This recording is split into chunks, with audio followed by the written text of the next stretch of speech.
nandoon sa may binigay sa kahera.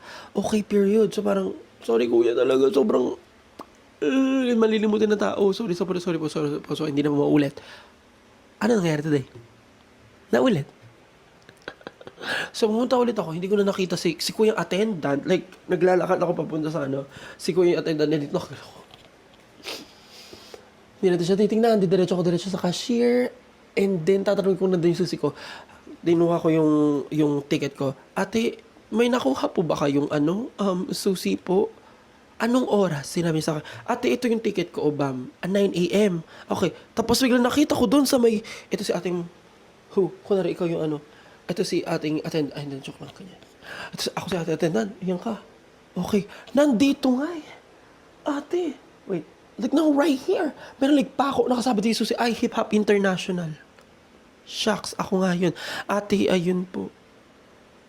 Sabi niya, yung kanina yung kahera nung 9 a.m. 9 a.m. 9 a.m. nandun yung susi ko, iniwan ko. At what time is this? Is this at 4 p.m.? Wow. Not once. Pangalawang beses to.